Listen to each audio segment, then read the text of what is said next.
കാറ്റത്തെ കിളിക്കൂടിൻ്റെ ഇന്നത്തെ എപ്പിസോഡിലേക്ക് എല്ലാവർക്കും സ്വാഗതം. അയയിൽ തുണി വിരിച്ചുകൊണ്ടിരിക്കുന്ന നിധിയോടായി സുധീഷ് ഒന്ന് ക്ഷമിക്കും നിധി എന്ന് പറയുന്നുണ്ട്. ഞാൻ പറയാനുള്ളത് പറഞ്ഞു കഴിഞ്ഞു. നിങ്ങളുടെ കാര്യത്തിൽ നിങ്ങൾ എന്ത് നുണ വേണമെങ്കിലും പറഞ്ഞോളൂ.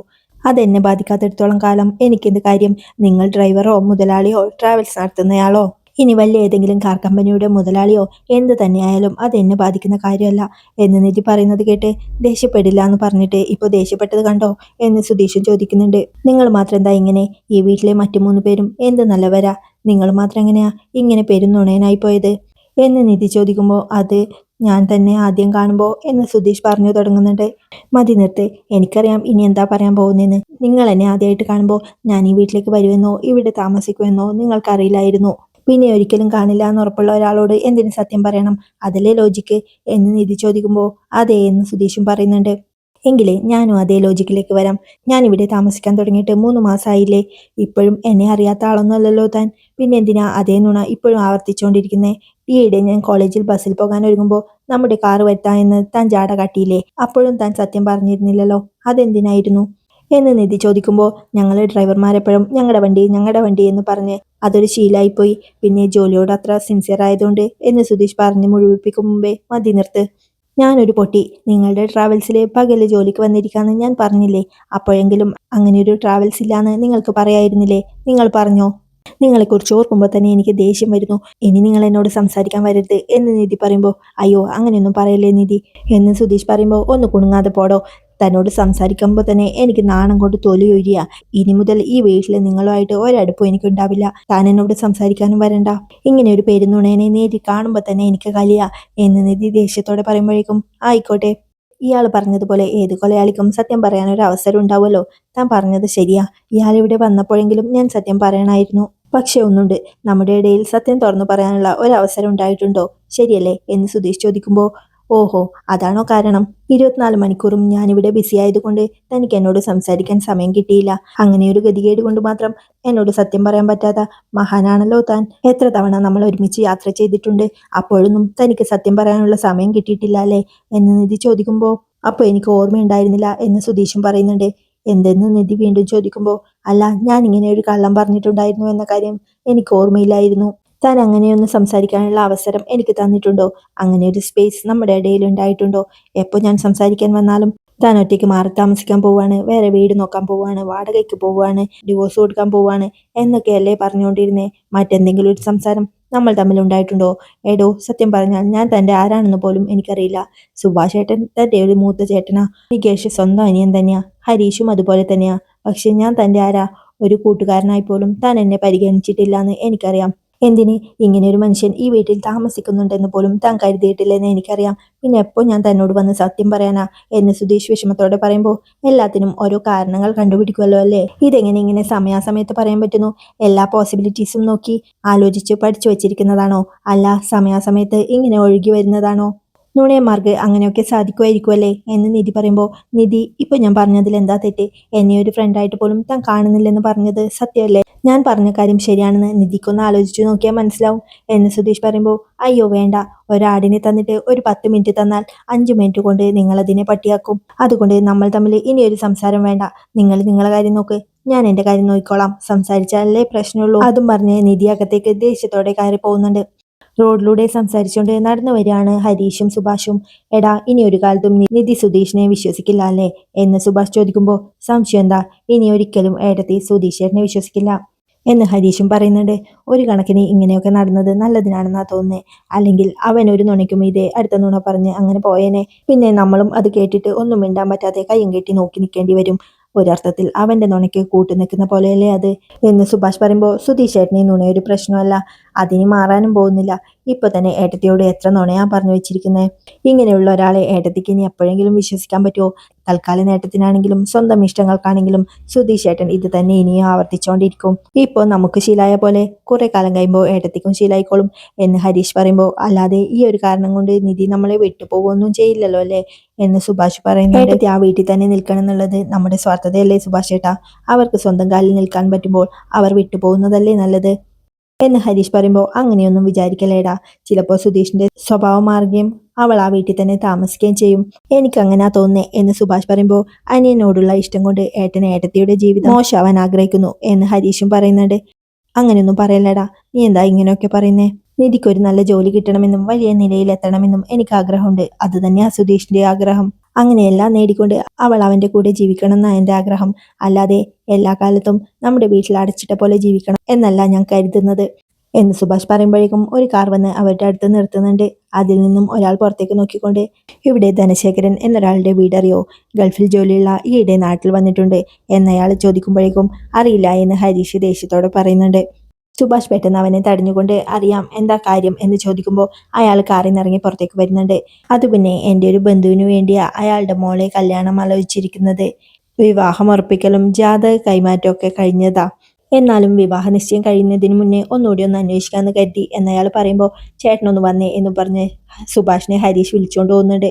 അവിടെ നിൽക്കടാ എന്നും പറഞ്ഞ് സുഭാഷ് അയാളോടായി, നിങ്ങളുടെ വീട്ടിലെ പയ്യനാണല്ലേ എന്ന് സുഭാഷ് ചോദിക്കുമ്പോൾ അതെ, പെൺകുട്ടിയെ ഇഷ്ടമായി, എന്നാലും ഒന്നുകൂടി ഒന്ന് അന്വേഷിക്കാലോ എന്ന് കരുതിയ എന്നയാളും പറയുന്നുണ്ട്. നിശ്ചയം ഉറപ്പിച്ചതല്ലേ, പിന്നെ എന്തിനാ ഇനിയൊരു അന്വേഷണം എന്ന് ഹരീഷ് ചോദിക്കുമ്പോൾ നിശ്ചയത്തിന്റെ തീയതി കുറിച്ചിട്ടല്ലേ ഉള്ളൂ, കഴിഞ്ഞിട്ടൊന്നും ഇല്ലല്ലോ. കുട്ടിയെ നിങ്ങൾക്കറിയോ എന്നയാൾ ചോദിക്കുമ്പോൾ വളരെ നല്ല കുട്ടിയാ, നല്ല കുടുംബമാ, അവരുടെ വീട്ടിനടുത്ത് തന്നെയാ ഞങ്ങളുടെയും വീട്. ചെറുപ്പം മുതലേ ഞങ്ങൾക്ക് അവരെയൊക്കെ അറിയുന്നതാ. നല്ല കുട്ടിയാ, നല്ല സ്വഭാവമാ, നന്നായി പഠിക്കുകയും ചെയ്യും, മിടുക്കിയാ. നിങ്ങളുടെ പയ്യനെ ധൈര്യമായിട്ട് ആ പെൺകുട്ടിയെ വിവാഹം കഴിക്കാം എന്ന് സുഭാഷ് പറയുന്നത് കേട്ട് സന്തോഷം, വരട്ടെ എന്നും പറഞ്ഞ് അയാൾ കാറും എടുത്ത് പോകുന്നുണ്ട്. അയാൾ പോയി കഴിഞ്ഞപ്പോഴേക്കും ചേട്ടൻ എന്താ ഭ്രാന്തുണ്ടോ, അവരെക്കുറിച്ചാണോ ഈ നല്ലതൊക്കെ പറഞ്ഞേ എന്ന് ഹരീഷ് ദേഷ്യത്തോടെ ചോദിക്കുമ്പോൾ നമ്മുടെ ദേഷ്യം വെച്ച് ഒരു പെൺകുട്ടിയുടെ ജീവിതം നശിപ്പിക്കാൻ പാടില്ല ഹരീഷ് എന്നും പറഞ്ഞ് ഹരീഷിനെ വിളിച്ച് സുഭാഷ് പോകുന്നുണ്ട്. അവിടെ ചായക്കടയിലിരുന്ന് പാട്ടൊക്കെ പാടിക്കൊണ്ട് ചായ കുടിക്കാണ് ഭാസ്കരൻ. അല്ല ഭാസ്കരേട്ടാ, ഇതൊരു തമിഴ് പാട്ടല്ലേ, നിങ്ങൾ എന്തിനാ അതിനെ മലയാളത്തിൽ പാടുന്നേ എന്ന് ചായക്കടക്കാരൻ ചോദിക്കുമ്പോൾ ഒരു മനസുഖം എന്ന് ഭാസ്കരനും പറയുന്നുണ്ട്. അപ്പോഴാണ് സുനന്ദയെക്കുറിച്ച് അന്വേഷിക്കാൻ വന്നയാൾ അവിടെ കാർ നിർത്തി ചായ കുടിക്കാൻ വരുന്നത്. അയാൾ ഒരു ചായക്ക് പറഞ്ഞതിന് ശേഷം ഭാസ്കരനെ കണ്ട് ഭാസ്കരനോടൊന്ന് ചിരിക്കുന്നുണ്ട്. എന്നെ അറിയോ എന്ന് ഭാസ്കരൻ ചോദിക്കുമ്പോൾ ഇല്ല എന്ന് അയാളും പറയുന്നുണ്ട്. പിന്നെന്തിനാ താൻ എന്നെ നോക്കി ചിരിച്ചേ എന്ന് ഭാസ്കരൻ ചോദിക്കുമ്പോൾ വെറുതെ എന്ന് അയാളും പറയുന്നുണ്ട്. സാധാരണ മലയാളികളൊന്നും ഇങ്ങനെ അറിയാത്തവരെ നോക്കി ചിരിക്കാറില്ലല്ലോ, അതൊക്കെ സായിപ്പന്മാരുടെ ശീലല്ലേ എന്ന് ഭാസ്കരൻ പറയുമ്പോൾ ഞാൻ കുറച്ചു കാലം UK-യിലായിരുന്നു, ചിലപ്പോൾ അതുകൊണ്ടായിരിക്കും എന്ന് അയാളും പറയുന്നുണ്ട്. അപ്പോഴേക്കും ചായക്കടക്കാരൻ അയാൾക്കുള്ള ചായ കൊണ്ട് കൊടുക്കാണ്. അപ്പൊ പിന്നെ പ്ലെയിൻ ഇറങ്ങി വരുന്ന വഴിയായിരിക്കും അല്ലേ എന്ന് പറഞ്ഞുകൊണ്ട്, അല്ല ഈ നാട്ടിലൊന്നും കണ്ടിട്ടില്ലല്ലോ എന്ന് ഭാസ്കരൻ ചോദിക്കുന്നുണ്ട്. ഒരു കല്യാണക്കാര്യവുമായി വന്നതാ എന്ന് അയാൾ പറയുന്നുണ്ട്. ആഹാ, ആണിനോ പെണ്ണിനോ എന്ന് ഭാസ്കരൻ ചോദിക്കുമ്പോൾ ആണിന്, കല്യാണ തീയതിയൊക്കെ ഉറപ്പിച്ചു, എന്നാലും നാട്ടിലൊക്കെ ഒന്ന് അന്വേഷിക്കാമെന്ന് കരുതി എന്നയാൾ പറയുമ്പോൾ ഞങ്ങളോടൊന്നും ആരും ചോദിക്കുന്നില്ലല്ലോ എന്ന് ഭാസ്കരനും പറയുന്നുണ്ട്. ഇവിടെ ഒന്ന് രണ്ടു പേരോടൊക്കെ ചോദിച്ചു, നല്ല അഭിപ്രായം എല്ലാവരും പറഞ്ഞേ എന്നയാൾ പറയുമ്പോൾ എവിടാ വീട് എന്ന് ഭാസ്കരനും ചോദിക്കുന്നുണ്ട്. അത് പിന്നെ കുട്ടിയുടെ അച്ഛന്റെ പേര് ധനശേഖരൻ എന്നയാൾ പറയുമ്പോൾ ഭാസ്കരനും പൊട്ടിച്ചിരിച്ചുകൊണ്ട് ആഹാ, ധനശേഖരന്റെ മോളോ, കുട്ടിയുടെ അമ്മയുടെ പേര് ലളിതയെന്നും അമ്മാവന്റെ പേര് ഗംഗാധരൻ എന്നുമായിരിക്കും അല്ലേ എന്ന് ഭാസ്കരൻ ചോദിക്കുമ്പോൾ അയാളും അതേ എന്ന് പറയുന്നുണ്ട്. ഇതിനെയാണ് നിമിത്തം എന്ന് പറയുന്നത് എന്നും പറഞ്ഞുകൊണ്ട് അയാളോട് തന്റെ ബെഞ്ചിലേക്ക് വന്നിരിക്കാൻ ഭാസ്കരൻ പറയുന്നുണ്ട്. അയാൾ അടുത്ത് വന്നിരിക്കുമ്പോഴേക്കും ഇയാൾ ഇവിടെ വരാനും എന്നോട് ചിരിക്കാനും നമ്മളിങ്ങനെ പരിചയപ്പെടാനും സംസാരിക്കാനും ഒക്കെ തോന്നിയത് ഇയാളുടെ ചെറുക്കന്റെ ഭാഗ്യം, അല്ലെങ്കിൽ ആ വീട്ടിൽ പോയി നിങ്ങൾ തലവെച്ചേനെ എന്നും പറഞ്ഞുകൊണ്ട് അയാളുടെ പേര് ചോദിക്കുന്നുണ്ട്. അയാൾ വിനയനെ എന്ന് പറയുമ്പോൾ ഇതുപോലൊരു തല്ലിപ്പൊളി കുടുംബം ഈ നാട്ടിലില്ല, ആ പെണ്ണിന്റെ അച്ഛൻ ഗൾഫിലാണെന്നൊക്കെ പറയുന്നുണ്ട്, ഇവിടെ നാട്ടിൽ എന്തോ പ്രശ്നം ഉണ്ടാക്കിയിട്ട് അങ്ങോട്ട് പോയതാ, അവിടെയും കുറച്ചു കാലം ജയിലിലായിരുന്നു എന്നൊക്കെ കേൾക്കുന്നുണ്ട് എന്ന് ഭാസ്കരൻ പറയുന്നത് കേട്ട് ധനശേഖരനോ, നിങ്ങൾക്ക് ആള് മാറിയതായിരിക്കും, ആ ചെറുക്കന്റെ കമ്പനി തന്നെയാ അയാൾക്കിപ്പോ ജോലി എന്ന് വിനയം പറയുമ്പോൾ ഇപ്പൊ എവിടാ ജോലി എന്നൊന്നും എനിക്കറിയില്ല, പണ്ട് വെറും തല്ലിപ്പൊളിയായിരുന്നു. പിന്നെ ആ ധനശേഖരന്റെ ഭാര്യയിലെ ലളിത എന്റെ അകന്നൊരു ബന്ധു കൂടിയാ, കഴുത്തിന് ചുറ്റും നാക്കുള്ള സ്ത്രീയാ അത്. പിന്നെ അവളുടെ ചേട്ടൻ ഒരാളുണ്ട്, നിങ്ങളുടെ ചെറുക്കൻ കെട്ടാൻ പോകുന്ന പെണ്ണിന്റെ അമ്മാവനായിട്ട് വരും ഗംഗാധരൻ, അവനാണെങ്കിൽ അതിലും വലിയ കഞ്ഞിയാ എന്നൊക്കെ അയാൾ പറയുമ്പോഴേക്കും സുഭാഷും അങ്ങോട്ട് റോഡിലൂടെ നടന്നു വരുന്നുണ്ട്. കാര്യം ആ പെൺകുട്ടിയെക്കുറിച്ച് ആരും മോശമൊന്നും പറഞ്ഞു കേട്ടിട്ടില്ല, പക്ഷെ ആ കുടുംബത്തോട് അടുക്കാനേ കൊള്ളില്ല. കേട്ടിടത്തോളം നിങ്ങളുടേത് നല്ലൊരു കുടുംബമാണെന്നാ തോന്നുന്നേ, UK-ലൊക്കെ പോയിട്ടുള്ളവരല്ലേ, ഒന്ന് ആലോചിച്ചിട്ട് തീരുമാനിച്ച പോരെ എന്ന് ഭാസ്കരൻ പറയുന്നത് കേട്ട് ഒന്ന് രണ്ടു പേരോട് ചോദിച്ചപ്പോൾ നല്ലതാണല്ലോ പറഞ്ഞേ എന്നയാൾ പറയുന്നത് കേട്ട് ആരാ പറഞ്ഞേ, ആ പറഞ്ഞവനെ എന്റെ മുന്നിലേക്ക് കൊണ്ടുപോവാ, ഞാൻ ചോദിക്കാം എന്നയാൾ പറയുമ്പോഴേക്കും സുഭാഷ് അവിടെ എത്തുന്നുണ്ട്. ദാ ഇയാൾ തന്നെയാ പറഞ്ഞേ എന്ന് വിനയം പറയുമ്പോൾ ഇവനോ എന്ന് സുഭാഷിനോടായി ചോദിച്ചുകൊണ്ട്, എന്താടാ നിനക്ക് ആ കുടുംബത്തിനെ പറ്റി അറിയില്ലേ, അവരുടെ സ്വഭാവം അറിയില്ലേ, പറഞ്ഞു കൊടുക്കടാ എന്ന് ഭാസ്കരൻ പറയുമ്പോൾ ചേട്ടൻ ഇങ്ങ് വന്നേ, അച്ഛൻ പറയുന്നതൊന്നും ചേട്ടൻ കാര്യാക്കണ്ട. പുള്ളിക്കാരൻ കുടിച്ചിട്ട് എന്തൊക്കെയോ വിളിച്ചു പറയുന്നതാ എന്ന് സുഭാഷ് പറയുമ്പോഴേക്കും, അതേടാ ഞാൻ കുടിക്കാറുണ്ട്, ഇപ്പോഴും കുടിച്ചിട്ടുണ്ട് എന്ന് വെച്ച് വെളിവ് പോയിട്ടൊന്നുമില്ല, നല്ല ബോധത്തോടെ തന്നെയാ സംസാരിക്കുന്നേ എന്ന് പറഞ്ഞ് ചായക്കടക്കാരനോടായി പറഞ്ഞു കൊടുക്കടാ രാജ എന്നയാൾ പറയുന്നുണ്ട്. ചായക്കടക്കാരൻ എന്തോ പറയാൻ വരുമ്പോഴേക്കും, രാജേട്ടാ നിങ്ങൾ നിങ്ങളുടെ കാര്യം നോക്കിയേ എന്ന് സുഭാഷ് പറഞ്ഞുകൊണ്ട് വിനയനെ വിളിച്ച് ചേട്ടനിങ് വന്നേ എന്ന് പറഞ്ഞ് കുറച്ചങ്ങോട്ട് മാറി നിൽക്കുന്നുണ്ട്. ചേട്ടാ അച്ഛൻ പറയുന്നതൊന്നും ചേട്ടൻ കാര്യമായിട്ട് എടുക്കണ്ട. അങ്ങേരി ആ കുടുംബമായിട്ട് വഴക്കില്ല, അതിന്റെ കെറുവാ. പിന്നെ ആ ചെറുക്കന്റെ കൂടെയല്ലേ കുട്ടിയുടെ അച്ഛൻ ജോലി ചെയ്യുന്നേ, അപ്പൊ അവരുടെ സ്വഭാവമൊക്കെ അറിയായിരിക്കില്ലേ. നല്ല ഫാമിലിയാ ചേട്ടാ, കുട്ടിയുടേതാണെങ്കിൽ നല്ല തങ്കപ്പെട്ട സ്വഭാവവും. എല്ലാ നാട്ടിലും എൻ്റെ അച്ഛനെ പോലെയുള്ള ആൾക്കാരൊക്കെ ഉണ്ടാവും. അവരോടൊക്കെ ചോദിച്ച് ഒരു പാവം പെൺകുട്ടിയുടെ ജീവിതം ഇല്ലാതാക്കി കളയണോ? കല്യാണം മുടക്കാൻ എളുപ്പ, പക്ഷെ ഒരു ജീവിതം ഉണ്ടാക്കിയെടുക്കാൻ നല്ല പാടാ. ചേട്ടൻ ധൈര്യമായിട്ട് പ്രൊസീഡ് ചെയ്തോ. എൻ്റെ അച്ഛൻ്റെ സ്വഭാവം എനിക്കറിയാം, അതൊന്നും കേട്ട് ചേട്ടൻ പിന്മാറരുത് എന്ന് അയാളോട് പറയുമ്പോഴേക്കും, ഓക്കെ ശരി എന്ന് പറഞ്ഞ് അയാൾ കാറും എടുത്ത് പോകുന്നുണ്ട്. ഭാസ്കരൻ അതെ ഞാനൊരു കാര്യം പറയട്ടെ എന്ന് പറഞ്ഞ് വിനയനെ വിളിക്കുന്നുണ്ടെങ്കിലും അയാൾ അതൊന്നും ശ്രദ്ധിക്കാതെ കാറും എടുത്ത് പോകുന്നുണ്ട്. ഭാസ്കരൻ ദേഷ്യത്തോടെ സുഭാഷിനോടായി, എടാ നിനക്ക് എന്തിന്റെ കേടാ? ഒരു ത്യാഗി വന്നിരിക്കുന്നു, അവർ നമ്മുടെ കുടുംബത്തോടെ എന്തൊക്കെ ചെയ്തിട്ടുണ്ടെന്ന് നീ മറന്നിട്ടുണ്ടാവും, പക്ഷേ ഭാസ്കരൻ അതൊന്നും മറക്കില്ല എന്ന് പറയുമ്പോൾ, ഓഹോ ആ ഭാഗ്യമൊക്കെ മനസ്സിൽ വെച്ച് പെരുമാറേണ്ട സമയമാണോ ഇത് എന്ന് സുഭാഷൻ ചോദിക്കുന്നുണ്ട്. അല്ലാതെ പിന്നെ നിനക്ക് നാണമുണ്ടോ, നിന്നെ പോലീസ് സ്റ്റേഷൻ വരെ കയറ്റിയില്ലേ അയാള് എന്ന് ഭാസ്കരൻ ദേഷ്യത്തോടെ പറയുമ്പോൾ, എന്തോ ആയിക്കോട്ടെ, അതിനിങ്ങനെയാണോ പ്രതികാരം ചെയ്യേണ്ടത്? അച്ഛ ഒരു പെൺകുട്ടിയുടെ ഭാവിയെക്കുറിച്ച് ഓർക്കണ്ടേ എന്ന് സുഭാഷ് പറയുന്നത് കേട്ട്, അവരുടെ കുട്ടിക്ക് മാത്രമേ ഉള്ളൂ ഭാവി, നിനക്കില്ലേ എന്ന് ഭാസ്കരൻ ചോദിക്കുമ്പോൾ, അച്ഛനൊന്നും മിണ്ടാതെ വീട്ടിൽ പോവാൻ നോക്ക് എന്ന് സുഭാഷ് ദേഷ്യത്തോടെ പറയുന്നുണ്ട്. സുഭാഷേ എന്ന് ഭാസ്കരൻ ദേഷ്യത്തോടെ വിളിക്കുമ്പോൾ, അച്ഛനൊന്ന് വീട്ടിൽ പോയാൽ നോക്കിയേ എന്ന് സുഭാഷ് വീണ്ടും ദേഷ്യത്തോടെ പറയുന്നുണ്ട്. ഭാസ്കരൻ ഒന്നും മിണ്ടാതെ സൈക്കിളും എടുത്ത് നേരെ വീട്ടിലേക്ക് പോവാണ്. അവിടെ ഉമ്മറത്ത് നഖം മുറിച്ചുകൊണ്ടിരിക്കുകയാണ് നികേഷ്. അപ്പോഴാണ് ഭാസ്കരൻ ദേഷ്യത്തോടെ എന്തൊക്കെ പറഞ്ഞുകൊണ്ട് സൈക്കിളും എടുത്ത് വരുന്നത്. അവൻ ആരാണെന്ന് അവന്റെ വിചാരം, യേശു ക്രിസ്തുവോ? ഒരു ചെകിടത്ത് അടിക്കുമ്പോൾ മറ്റേ ചെകിട് കാണിച്ചു കൊടുക്കുന്ന മഹാൻ എന്ന് ദേഷ്യത്തോടെ പറഞ്ഞുകൊണ്ട് സൈക്കിളും അവിടെ നിർത്തി ഉമ്മറത്തേക്ക് കയറുന്നുണ്ട്. ഇങ്ങനെ ഇരിക്കുന്നുണ്ടാ എല്ലാവരും പണി വെച്ചു കൊടുക്കുന്നേ, അനുഭവിക്കട്ടെ, എനിക്കെന്ത് ചെയ്യാൻ പറ്റും? ദേഷ്യത്തോടെ ഉമ്മർത്ത് പോയിരുന്നു കൊണ്ട് ഏത് കുടുംബത്തെ പറ്റിയാ ഈ നല്ലതൊക്കെ പറഞ്ഞു കൊടുക്കുന്നേന്ന് ഒന്ന് ഓർക്കണ്ടേ? നമ്മളൊക്കെ എങ്ങനെങ്കിലും ആ വീടൊന്ന് നശിച്ചു കാണണമെന്ന് ആഗ്രഹിക്കുന്നേ, അപ്പോഴാ അവൻ അവരെ സപ്പോർട്ട് ചെയ്യുന്നേ എന്ന് ഭാസ്കരൻ പറയുന്നത് കേട്ട് നിധി അകത്തുനിന്ന് പുറത്തേക്ക് ഇറങ്ങി വരുന്നുണ്ട്.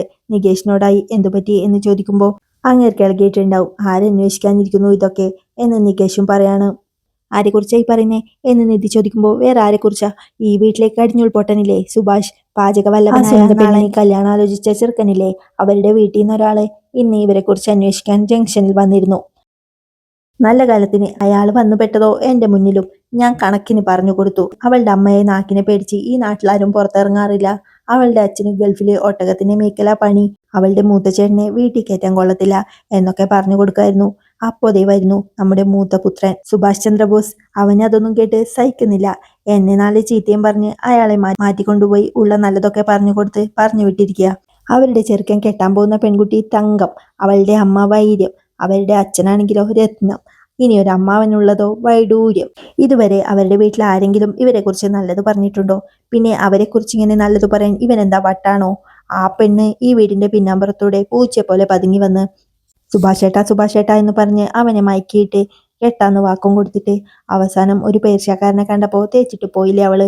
അങ്ങനെയുള്ള ആ കുടുംബത്തിനെ പറ്റി ഞാൻ 4 ദുഷിപ്പ് വെച്ചു കൊടുക്കുമ്പോ ഇവൻ എന്തിനാ പൊള്ളുന്നേ? മരക്കഴുത. അന്വേഷിക്കാൻ വന്നവർക്ക് ആ കുടുംബത്തിന്റെ മാഹാത്മ്യം ഓതി കൊടുത്തിട്ട് എന്നോട് മെക്കിട്ട് കയറാൻ വരുന്നു. ഇങ്ങനെ ഒരു ആണും പെണ്ണും കെട്ട ഒരുത്തൻ എനിക്കുണ്ടായിപ്പോയല്ലോ. പറഞ്ഞിട്ട് എന്താ കാര്യം? വല്ല കൊലപാതകയോ ഗുണ്ടയാണ് മോൻ എന്ന് പറഞ്ഞാലും എനിക്ക് ഇത്ര നാണക്കേട് ഉണ്ടാവില്ലായിരുന്നു പറഞ്ഞ് ദേഷ്യത്തോടെ അകത്തേക്ക് കയറി പോകുന്നുണ്ട്. നികേഷ് അപ്പോ നിധിയോടായി, ഇനി ഇതിന്റെ ബാക്കിയെ രാത്രി നമ്മൾ കഴിക്കാനിരിക്കുമ്പോഴായിരിക്കും. ഇങ്ങോട്ട് മോശമായി പെരുമാറിയവരോടും ദ്രോഹിച്ചവരോടും തിരിച്ച് തെറ്റായൊന്നും പറയാത്തവരെ കണ്ടിട്ടുണ്ട്. പക്ഷേ ഇങ്ങനെ വിളിച്ച് നല്ലത് പറഞ്ഞു കൊടുത്ത് വിടുക എന്നൊക്കെ പറയുന്നത് എങ്ങനെ പറ്റുന്നു? സാധാരണ ഇങ്ങനെയൊക്കെ ഉണ്ടാവുമ്പോൾ എന്തായാലും ചെറുക്കന്റെ വീട്ടിൽ നിന്ന് അന്വേഷിക്കാൻ വന്നിരിക്കല്ലേ, നല്ലത് 4 പറഞ്ഞു കൊടുത്തിട്ട് വിടാം എന്നല്ലേ കരുതൂ എന്ന് നിധി പറയുന്നത് കേട്ട് ഉമ്മറത്തേക്ക് ഇറങ്ങി വന്ന അച്ഛനും, അതെ പക്ഷേ ഇവൻ സാധാരണക്കാരനല്ലല്ലോ, സുഭാഷ് ആനന്ദ പരമഹംസ യോഗി.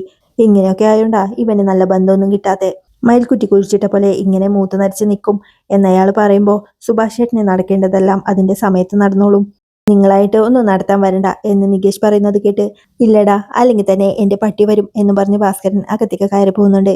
എന്നാലും നിന്റെ സുഭാഷ് ചേട്ടന് എങ്ങനെ പാവാൻ പറ്റുന്നു എന്ന് നിധി ചോദിക്കുമ്പോ, സുഭാഷ് ചേട്ടൻ അങ്ങനെയാ, കല്യാണം നടക്കാത്തതില് സുഭാഷ് ചേട്ടന് നല്ല വിഷമം ഉണ്ടാവും, പക്ഷെ എന്നാലും ആ കുട്ടിക്ക് അതിന്റെ പേരിൽ ഒരു കുഴപ്പം ഉണ്ടാവാൻ ആഗ്രഹിക്കില്ല എന്ന് നികേഷ് പറയുമ്പോൾ റിയലി ഗ്രേറ്റ് എന്ന് നിധിയും പറയുന്നുണ്ട്. അത് ഞങ്ങൾക്കും അറിയാം.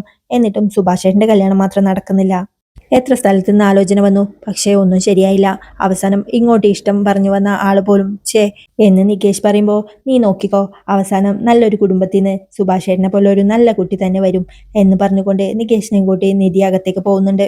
അവിടെ റോഡിലൂടെ നടന്നു വരികയാണ് സുഭാഷും സുധീഷും. സുഭാഷേട്ടാ, ഈ മൊബൈൽ വിപ്ലവം വന്ന് ഡാറ്റയൊക്കെ അങ്ങ് ചീപ്പായി പോയല്ലേ, ഈ കോൾസ് SMS ഒക്കെ ഫ്രീ ആയപ്പോൾ വിളിക്കാൻ ആരുമില്ലെന്നേ എന്ന് സുധീഷ് പറയുമ്പോൾ എനിക്കങ്ങനെയൊന്നും തോന്നിയിട്ടില്ല, ഞാൻ പണ്ടും അങ്ങനെ വിളിക്കാറുള്ളൂ എന്ന് സുഭാഷും പറയുന്നുണ്ട്.